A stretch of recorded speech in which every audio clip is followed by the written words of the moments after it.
Kain na kayo.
Iwanan tuloy tayo ng bus.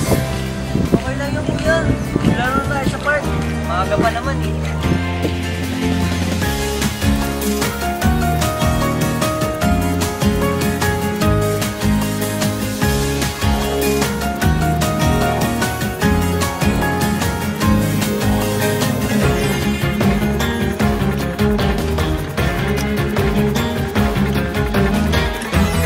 Joseph, anong oras na? Baka hanapin tayo ni Itay. Ano na? Baka mapano pa nga tayo dito. Isam mo! Baka na maligo! Ako muna kuya. Ako muna. Diyan ka na. Ako muna. Diyan ka na.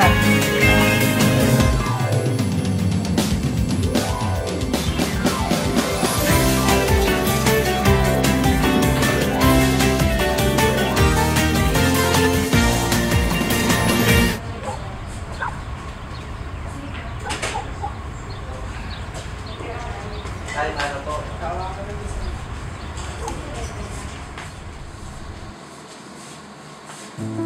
Di ba kayo ako sa lahat? Uuwi ako na matudungis kayo?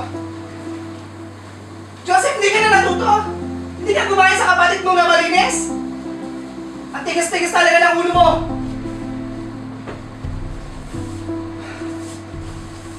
Sige na, maligo na kayo doon! Tama na nga yun, Arman. Nako, makahiglat ka na naman. Sige na mga anak, maligo na kayo at may kakain na rin tayo, ha?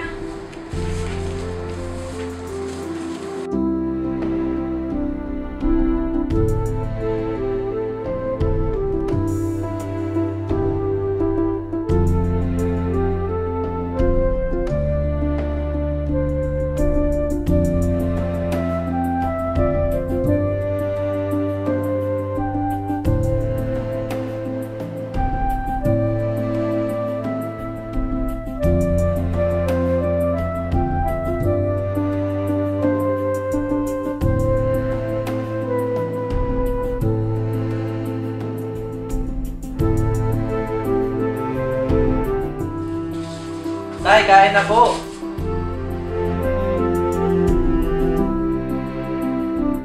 Tara.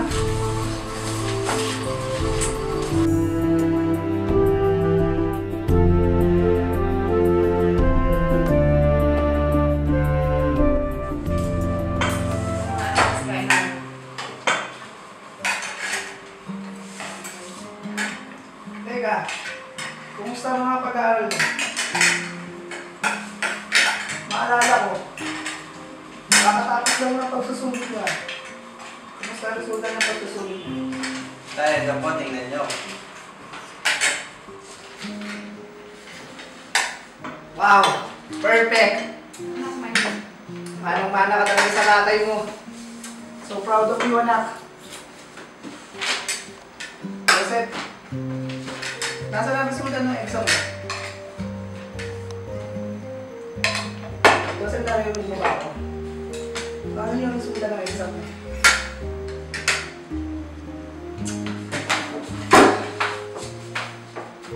Ano yung tinatago mong sobre? Hello po, Tay. Ano yan? Ano yung tinatago mo?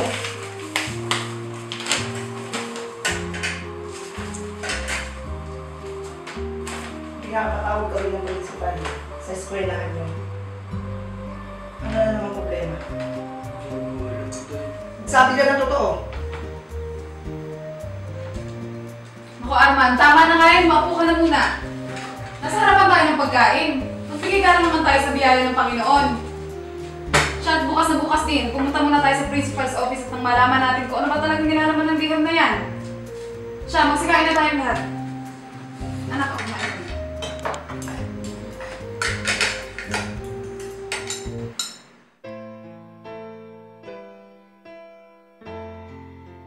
Magandang umaga, Tommy. Ay, kayo pala. Maupo kayo. Salamat to. Pinatawag niyo kami ng asawa ko. May problema mo ba? Oo, Mr. and Mrs. Aware po ba kayo sa nangyayari sa inyong anak? Oo. Bakit to? Ano ba talagang problema? Marami ho. Maaaring sa susunod na taon, kung hindi niyo po tututukan ang inyong anak, maaaring siya ay grade 3 na naman muli. Babalik? Bakit to? Wala naman nung nababanggit yung anak namin. Sa lahat po ng mga subject niya at mga pagsusulit, lumalabas po na isa lamang ang kanyang naipasa. Kaya po sinasuggest ko na kung hindi niyo po siya matututukan, bigyan niyo po siya ng private tutor or else, ilipat niyo po siya sa exclusive school para po may tututok sa kanya sa pag-aaral. Wala po ba kayong napapansin sa kakaibang kinikilos ng inyong anak? Kakaiba? Ikaw, Tommy. Sinasabi niyo kung may diferensya yung anak ko? Hindi ko naman po sinasabi na may diferensya ang anak niyo. Kaya naman po, sa kanyang edad, sa pag-aaral niya, parang hindi na tugma ang kanyang edad sa level ng kanyang pag-aaral. Pero wala naman nung sinasabing ganyan yung bata eh. Wala po ba sinasabi ang anak niyo gano'n? Actually, kung hindi po ako nagkakamali, pang-4 or pang-5 na po itong sulat na binibigay po ng eskwelahan sa inyo. At nagulat nga po ako ngayon at narito po kayo ngayon. Talagang Joseph na yan! Arman! Ay, sige, Atty. Pagpasensyahan niyo na ho at susundan ko ang asawa ko. Salamat ho. Sige po, Mrs. Halika! Lumapa ka dyan! Kahit kailan, ang tigas talaga ng ulo mo! Hindi ka nakikinig sa akin! Hindi ka kumain sa kuya mo! Sinasayang ko lang yung pang-matrikula na pinagtatrabahuan ko! Ano? Tama na! Tama na! Yan! Kaya hindi natutuya kasi kinukonsinti mo! Anak ko din siya! Anak natin! Hindi ko maaari na sinasaktan mo siya ng ganito! Anak!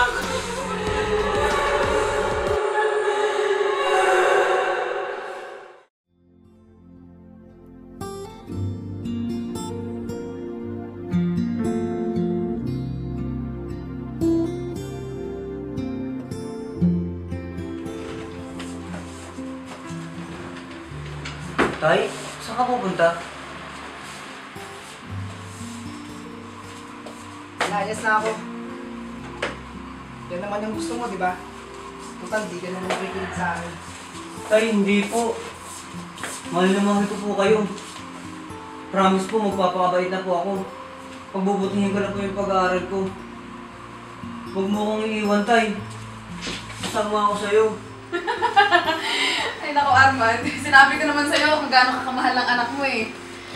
Anak Joseph, saglit lang siyang mawawala. May business trip lang ang tatay mo. Hala, sige, lumabas ka na. Tawagin mo ng kuya ko at maya-maya ikakain na din tayo. Kala ko, lalaki si tatay.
Paano? Mauna na ako. Salamat anak ha. Oh, mag-ingat kayo mga anak. Mauna na ako ha. Sige, mag-ingat ka rin doon ha. Bye. Sige, laro tayo sa labas. Ikaw na lang muna, may special case ako bukas eh, kaya kailangan Sige na, laro na tayo. Saglit lang naman Hindi talaga pwede eh. Kung gusto mo, ikaw na lang muna. Sige. Siguro naman pagbalik mo dito, okay na. Sige na. Ayaw mo talaga, kuya? Sige, mauna ka. Pagdating mo, saka tayo maglaro.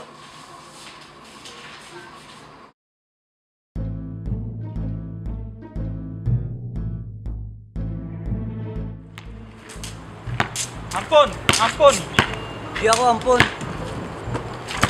Kung hindi ka ampon, ba't lagi kang bagsak? Sabi nga sa school, babalik ka sa grade 3. Yung kuya ko mo, mas matalino pa sa'yo. Eh ikaw, bobo. Hindi sabi ako ampon.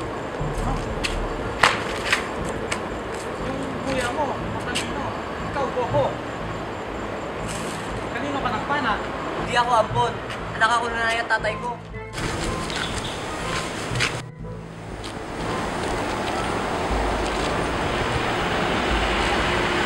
Ito sa nanay ko!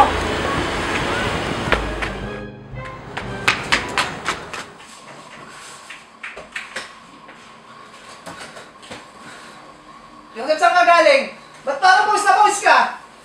Ano na naman ginawa mo? Hoy, Mina! Arman! Mina! Arman! Labas kayo dyan! Mina! Arman! Mina! Arman! Mina! Arman! Labas kayo dyan! Ano ang problema? Yung problema, ayan! Yung magaling yung anak, tinulak ang anak ko. Tingnan niyo ang sugat. Tingnan niyo! Huwag ka na magsalita!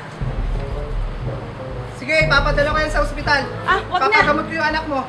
Wag na, ako na lang. Bayaran niyo na lang kami. Magkano ba? 5,000. 5,000? Eh, galos lang yan eh. Ano ba yan? Operahan? O bakit? Bigyan kita ng 5,000 ngayon. Pagalingin ba ang sugat ng anak ko? Tingnan mo.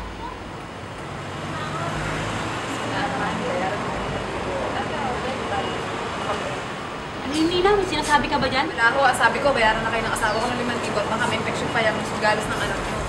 Yun naman pala eh. 5,000. Ayan, 5,000. Hindi naman, nagkakaintindihan tayo. Anak, Sige nga. Hindi ka. Kahit kailan di mo na kami binigyan ng kahiyan ng nanay mo. Mapabahan, tapos mo lahat, puro ka problema. Wala ka nang diwa ka. Tama na! Masak mo siguro. Ano? Tama na? Kukonsintihin mo na naman yung anak mo? Tama na, Arman. Tama na! Nakapag-desisyon na ako. Ililipat natin sa eskwelahan. Doon sa malayo, para matuto siya sa sarili niyang paa.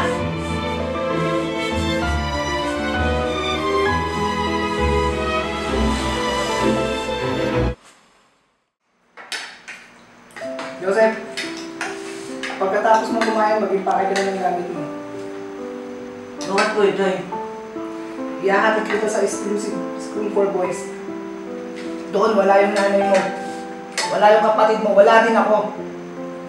Matututo kang tumayo sa sarili mo pa doon. Pero Arman, Wala nang pero-pero. Kung ayaw niyo siyang ihatid, ako mag-ahatid sa kanya. Ayoko!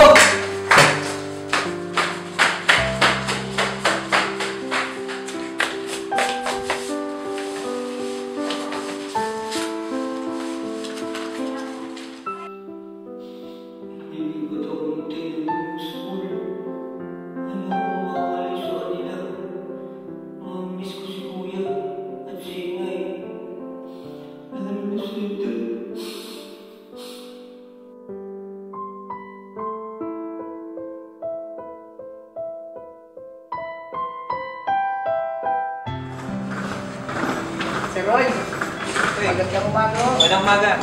Ito na yung anak ko, si Joseph. Babalik dito sa paaralan namin, Joseph. Joseph, papakabait ka rin to. Matigas ang ulo mo ha. Tara na, ina. Toy! Yung, naging matigas yung ulo mo, hindi ka namin iiwanan dito. Halika na, Mina. Sasama ka pa o hindi? Iiwanan kita dito.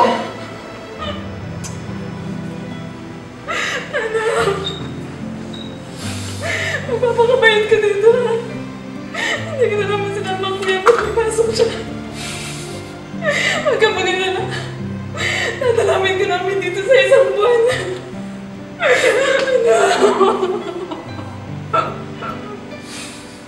Sige na, Joseph. Papasok na tayo. Sana huwag kang papabayaan ng anak ko. Oo, ma'am. Akasa. Sige na, Joseph.